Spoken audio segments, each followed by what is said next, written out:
Foi et croyance, quelle différence selon la Bible? Nous allons parler de la foi et croyance. Qui différence y gagnant?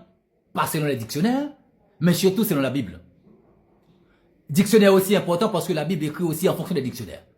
Que vous admettez ou pas, soit appeler la Bible en anglais ou pas comprendre un mot, il faut aller en dictionnaire en fait compte pour signification mot, c'est clair. Bien qu'en matière de révélation, la Bible, les mots capables de prendre des aspirations, des contextes spirituels différents. Mais à la base, message là, c'est posé le même. Par exemple, Jésus-Christ dit que, royaume bon Dieu assemblé avec un pécheur qui lançait nasty dans la mer. Donc, la mer, c'est royaume.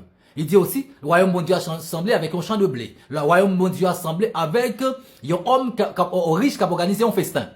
Mais trois figures de style ça, c'est pour dire la même chose. C'est ça, il y aurait les synonymes aussi spirituels. Quand le Seigneur prend des différences, exemple, c'est pour réputer, c'est pour proclamer un seul message. En réalité, il veut dire même bagage. C'est comme par exemple, il y a un proverbe qui dit tout chemin mène à Rome. En français, ça veut dire que on doit prendre 7 chemins différents, mais nous parlons seul endroit. Il y a un qui a plus long, il y a un qui a plus court ou moyen, mais la réalité, le but va être atteint. Vous voyez? Donc, différence entre foi et croyance. Foi et croyance capable de gagner une différence en matière de révélation biblique. Mais cependant, la foi c'est le premier élément du royaume de Dieu. La foi est le premier élément pour un homme rentrer dans le royaume de Dieu. Pour une chrétien, la première chose qu'on a besoin, c'est la foi dans la grâce de Dieu manifestée. La foi dans l'évangile, dans la parole. Ouais, c'est la foi, premier élément. Si on monde a besoin, monde qui a une croyance, c'est chrétien, c'est pas. S'il a parlé de croyances véritables, croyances chrétiennes. La croyance chrétienne, c'est pas un lié. C'est un monde qui est déjà sauvé par Jésus-Christ. C'est un monde que Jésus-Christ est Seigneur, qu'après Jésus-Christ a prédit sous la ville. Vous voyez? Donc, c'est un monde comme ça. C'est un monde comme ça que lié. Donc, nous lisons dans Hébreux 11:6. Or, sans la foi, il est impossible d'être agréable à Dieu. Vous voyez? Parce que, étant que païen, nous n'avons pas la foi. Donc, pas de possibilité pour nous croire en Dieu. Il est impossible pour nous agréable à Dieu. Sans la foi. Il faut que nous tendions la parole, tendions la grâce pour nous recevoir d'abord la foi. Et vous parlez que non seulement croyance c'est synonyme de la foi, c'est synonyme, ça veut dire même bagaille, mais vous parlez de côté, puis devant, vous parlez de côté. La foi est tellement grande, vous parlez de croyance, c'est une sorte de fuite qui sortit de la foi qu'elle est. Parce que l'orgue la foi, c'est croyance qu'elle est. La foi dans bon Dieu, c'est croyance dans bon Dieu. Sous le plan, sous son forme synonyme. Mais la foi aussi qui a produit une croyance exceptionnelle en matière de foi exceptionnelle. Ça, c'est complexe. Ou besoin de la prière pour comprendre ça. Malheureusement, parce que moi-même, quand j'explique comme étant serviteur, je me connais que le complexé. C'est sûr, Paul dit, il y a un verset dans la Bible qui est très complexe. Il y a des révélations toujours très complexes, ou besoin de dimension. Ou à peine appris la Bible de 3 jours pour qu'on même de nouveau, en fin de compte, ou besoin de comprendre son serviteur de Dieu qui a une dimension, qu'a fait ministère depuis des années, a dit. C'est pas possible. C'est comme si vous dit que vous lisez la Bible pour comprendre du bagage. Non. Même littéralement, pas comprendre du bagage. C'est lui qui a dit que tu ne pêches point. Moun qui dit de bon Dieu pas qu'à pécher encore.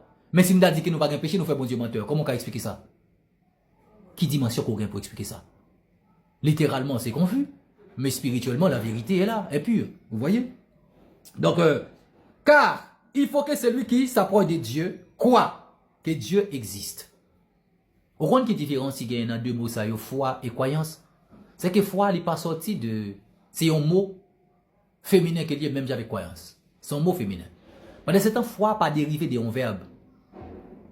Foi pas dérivé d'un verbe quelconque. Mais croyance dérivé d'un verbe, un verbe d'action qui c'est croire. Il est dérivé d'un verbe qui c'est croire.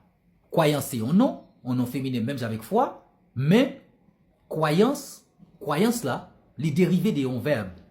Côté que si vous tapez une phrase, vous avez besoin d'utiliser croyance là, ou pas qu'à utiliser, ou qu'à utiliser verbe qui est dérivé de l'IA. Par exemple, je crois en Dieu. Je crois en Dieu. Et puis, si je besoin d'une phrase encore pour utiliser croyance, je vais utiliser un verbe auxiliaire avoir. Pour me faire connaître que je gagne. J'ai la croyance en Dieu. C'est deux phrases synonymes. Je crois, m'utiliser verbe dérivé, croyance dérivé de l'IA, qui se veut croire. Et pour que j'ai besoin d'un verbe dans la phrase ça, m'obligé d'étudier, utiliser l'auxiliaire avoir. J'ai, on va dire je là, j'ai, moins gagné, parce que, pour qui ça? Parce que croyance, c'est un nom qu'il est là, n'est pas mon verbe. On va dire je. Si me dit je, me disait un verbe, qui c'est quoi? Le verbe croire. Je crois en Dieu. Mais, il y a l'autre phrase synonyme que je vais utiliser pour m'utiliser croyance là. Pas verbe là, je vais l'obliger d'utiliser auxiliaire avoir pour poser action. Possession. J'ai possédé. Possession. J'ai croyance.